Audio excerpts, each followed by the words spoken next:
There's no one else outside, is there? Oh, I'm so glad you come.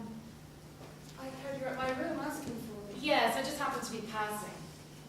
Let's sit down here on the sofa. I want to ask you to help me with something. Listen to this. There's going to be a fancy dress ball upstairs at Consul Sember's tomorrow night. And Torvald wants me to go as a Neapolitan fisher girl and dance to Tarantella.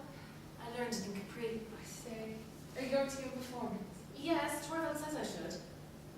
Look, here's the dress. Torvald had it made for me in Italy, but now it's all sort of torn. I don't know. I still put that right. The stitching's just come away. Here's no thread? Here we are. You're being awfully sweet. So, you going to dress up tomorrow? I must pop over and see how you look. I've completely forgotten to thank you for that nice evening yesterday. Oh, I didn't think it was as nice as usual. You really ought to have come into town a little bit earlier, Christine. Yes. Torvald understands how to make a home look attractive. I'm sure you do too. You're not your father's daughter for nothing. Tell me, is Dr. Rank always in such low spirits as he was yesterday? No, last night it was very noticeable. But he has a terrible disease. He's got spinal tuberculosis, poor man. He's a frightful creature who used to keep mistresses and so on. As a result, Dr. Rank has been quite sickly ever since he was a child. You understand.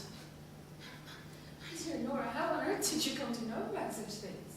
Oh, don't be so silly, Christine. When one has 3 children, one comes into contact with women who well know about medical matters, and they tell one a thing or two. Does Dr. Rank visit you every day? Yes, every day. He's Torvald's oldest friend and a good friend to me too. Dr. Rank is almost one of the family. But is he quite sincere? I mean, doesn't he rather say the sort of thing he thinks people want to hear? No, quite the contrary. Whatever gave you that idea? Well, it's just, when you introduced me to him yesterday, he said he'd often heard my name mentioned around here. I noticed later that your husband had never heard of me. So then how could Dr. Yes, that's quite right, Christine. You see, Torvald is so hopelessly in love with me that he wants to have me all to himself. Those were his very words. When we first got married, he became quite jealous if I as much as mentioned any of my old friends, so naturally I stopped talking about them. But I often chat with Dr. Rank about that kind of thing. He enjoys it, you see. Now listen, Nora. In many ways, you're still a child. I'm a bit older than you and have more experience of the world. There's something I want to say to you.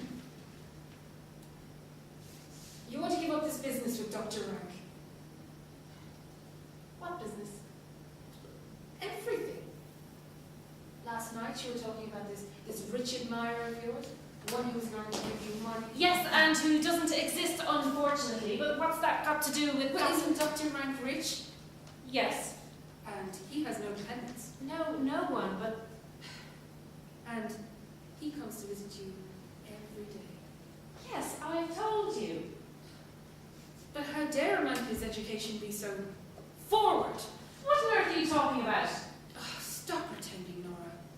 Do you think I haven't guessed who it was who gave you that £200? Are you out of your mind? How could you possibly imagine such a thing? A friend, someone who comes here every day. Why, it'd be an impossible situation. It really wasn't him? No, of course not. I never could have dreamed of asking Dr. Rank. And anyway, he didn't have the money until then. That came much later. I should think that was lucky for you, Nora dear. No, I never could have dreamed of asking Dr. Rank. Though, I'm sure that if I ever did ask him... But of course you wouldn't. Of course not. I can't imagine that it would ever become necessary. But I'm perfectly sure that if I did speak to him... Behind your husband's back? I've got to get out of this other business. And that's what's been going on behind his back. I've got to get out of it. Well, yes. That's what I told you yesterday. But These things are easier for a man to arrange than a woman. one's own husband, yes. Oh, bosh! When you've completely repaid a debt, you get your IOU back, don't you? Yes, of course. And then you can tear up the filthy beastly thing into 1,000 pieces and burn it. Nora, you're hiding something. Can you see that? Something's happened since yesterday. Nora, what is it? Christine. Shh. There's Torvald. Would you mind going to the nursery for a few minutes?